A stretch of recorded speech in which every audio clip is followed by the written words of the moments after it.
প্রথমে কড়াই গরম করে আমি এর মধ্যে তেল দিয়ে দিলাম পনিরগুলোকে ভাজা করার জন্য। তো তেল গরম হয়ে গেছে, এখন আমি ধীরে ধীরে পনিরগুলো দিয়ে দেবো একটু একটু করে। আগের থেকেই পনিরগুলোতে নুন হলুদ মাখিয়ে রেখে দিলাম।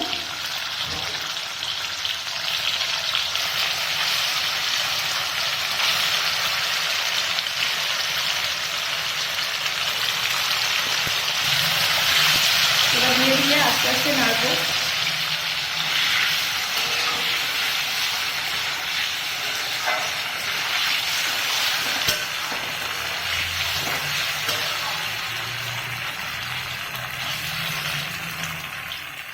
এবার পটলগুলো এবার আমি টুকরো টুকরো করে কেটে নেব। আলু আর পটল, আলুর খোসাগুলো আগের থেকে ছাড়িয়ে রেখেছি, এখন আমি পটলগুলো কাটছি। এবার আমি কড়াইতে তেজপাতা আর পাঁচফোড়ন দিয়ে দিলাম।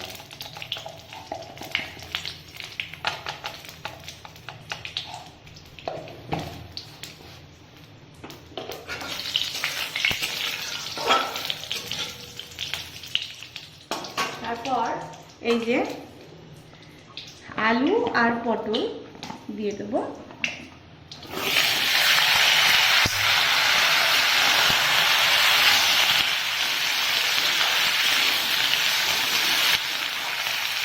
একটু নাড়াচাড়া দিয়ে তারপর এর মধ্যে পরিমাণ মতো লবণ আর হলুদ দিয়ে দেবো।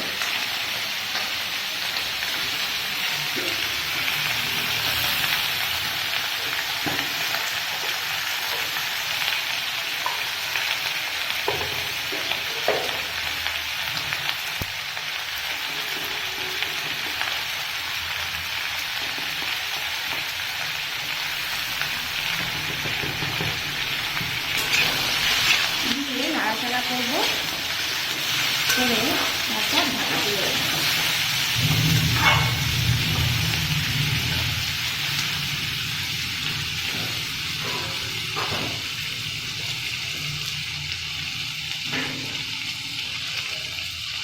জিরেটা ভাজা হচ্ছে আর আমি জিরেটা বাটবো আর সাথে পরিমাণ মতন কাঁচা লঙ্কা আর আদা নেব। তো আমি এটা বেটে নিই। বেটে নিচ্ছি, মিহি হতে একটু সময় লাগছে, হাতে যেহেতু বাটছি।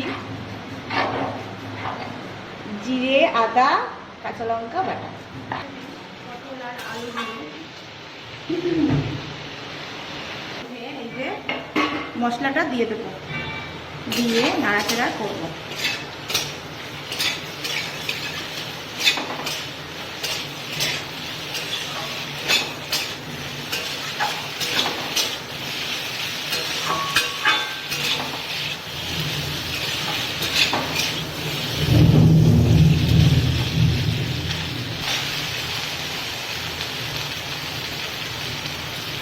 তারপর এর মধ্যে অল্প সামান্য পরিমাণে ধনের গুঁড়ো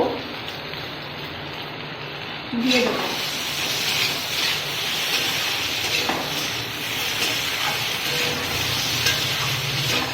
আর একটু সামান্য পরিমাণে লাল লঙ্কার গুঁড়ো দিয়ে অ্যাড করবো, সামান্য পরিমাণে।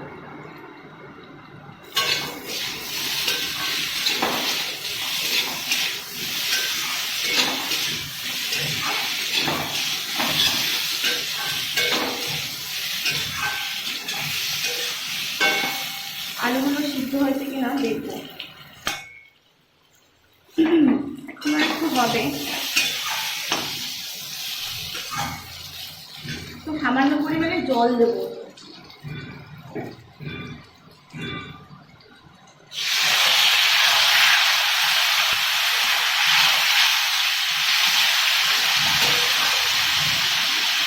আর একটু অল্প পরিমাণে চিনি দেবো।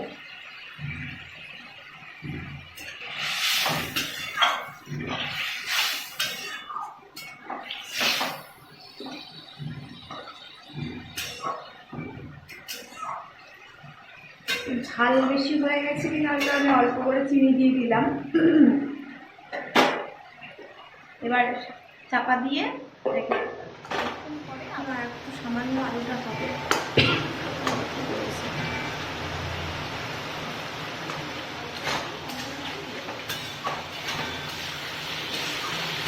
দিয়ে নাড়াচাড়া করে ভালো একটা গন্ধ বেরিয়ে গেছে মশলা ভাজার। তো এবার আমি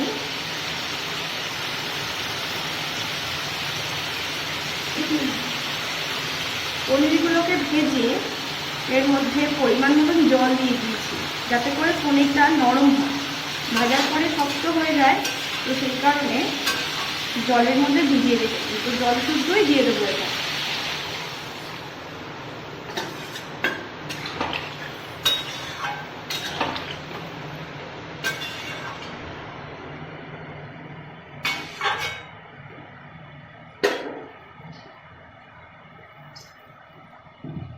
একটু জল দিয়ে দেবো, ঢাকনা খুলে দেখবো। তো ঝোল এবার টকবক করে ফুটছে। তো এখন আমি দেখবো আলুটা সিদ্ধ হয়েছে কিনা। এটা সিদ্ধ হয়ে গেছে। তো এর মধ্যে আমি সামান্য পরিমাণে গরম মশলার গুঁড়ো দিয়ে দেবো।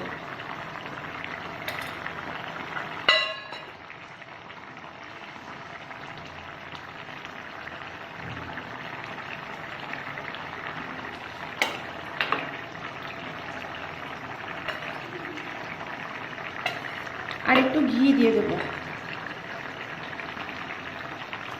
দিয়ে একটু সময় ফুটবে, ফোটার পরে নামিয়ে দেবো।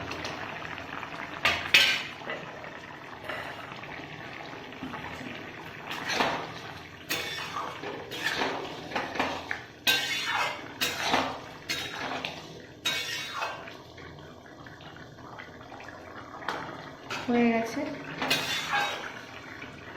তো সব কমপ্লিট। এই হলো আমার নিরামিষ আলু এবং পটল দিয়ে পনিরের ঝোল।